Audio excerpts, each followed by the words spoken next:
और इस बीच आपको बता दें, इजरायली सिक्योरिटी कैबिनेट का बड़ा फैसला सामने आया है। पीएम नेतन्याहू को हिजबुल्लाह के खिलाफ एक्शन की इजाजत। रक्षा मंत्री गैलेंट भी एक्शन लेने के लिए आजाद है। ये फैसला लिया गया। सिक्योरिटी कैबिनेट ने ऑल आउट वॉर की इजाजत दे दी।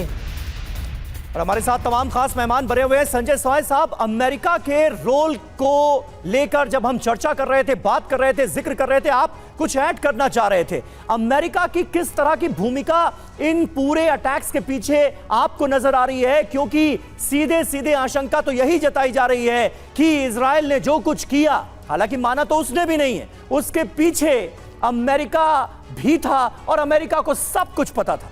नहीं, बिल्कुल समीर, ऐसा है कि ये जो बहुत टॉप सीक्रेट ऑपरेशन था जी, तो इसमें हम लोग जो कहते हैं नीड टू नो, यानी कि जिसको बताना उसी को बताना, फालतू किसी को ये खबर नहीं होनी चाहिए।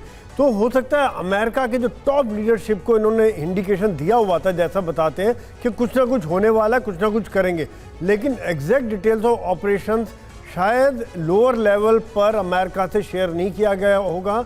और दूसरी बात, अमेरिका का जो इस्तेमाल है वो अमेरिका इनको मदद देता रहा है सर्विलियंस में। जिस प्रकार से खबर आ रही थी कि अमेरिका का सर्विलियंस का जहाज़ वहाँ पर था, जिसने शायद पूरे इनके नेटवर्क को समझा, जाना और किस प्रकार से पेजर के नेटवर्क में हैक किया जा सकता है, उस चीज़ में अमेरिका ने ज़रूर मदद की है, इनकी जो खबर आ रही है। दूसरी बात, जो इनको कंपनियां हैं, ताइवान में भी देखिए अमेरिका सपोर्टेड गवर्नमेंट है, वहाँ से अगर ऑर्डर ले रहे हैं, ताइवान के आगे वो बुडापेस्ट में चला गया।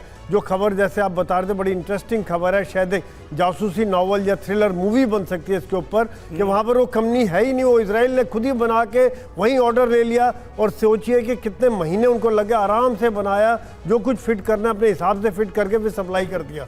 तो ये सब बातें देखते हुए जो अमेरिका इस समय में थोड़ा न्यूट्रल इसलिए रहना चाह रहा है कि ताकि डायरेक्ट ब्लेम ना हो, कुछ ना कुछ। आप कह रहे हैं अमेरिका न्यूट्रल रहना चाह रहा है, लेकिन अश्विंदर सर, यहाँ पर तो लगातार आरोप लगाए जा रहे हैं कि इन हमलों का ब्लूप्रिंट पेंटागन में ही तैयार हुआ है। आप इत्तेफाक रखते हैं इस बात से?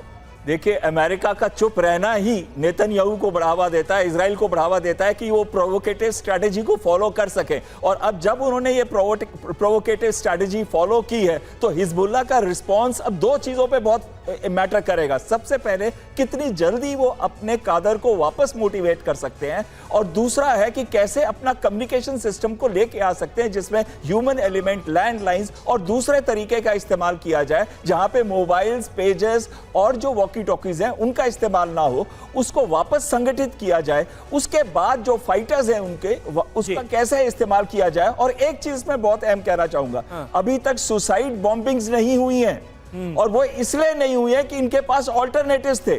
पर अब ऑल्टरनेटिव्स अगर खत्म हो जाएंगे तो सुसाइड बॉम्बिंग्स भी आप शायद तेल अवीव में देखेंगे। बिल्कुल। और अभी तो तरह तरह के ऑल्टरनेटिव जो हैं वो सामने आ रहे हैं, नए तरह का वॉरफेयर जो है वो सामने आया है। अब इससे दुनिया कैसे निपटेगी, अपने आप में एक बड़ा सवाल है। बहुत बहुत शुक्रिया आप सभी का हमारे साथ इस बातचीत का हिस्सा बनने के लिए।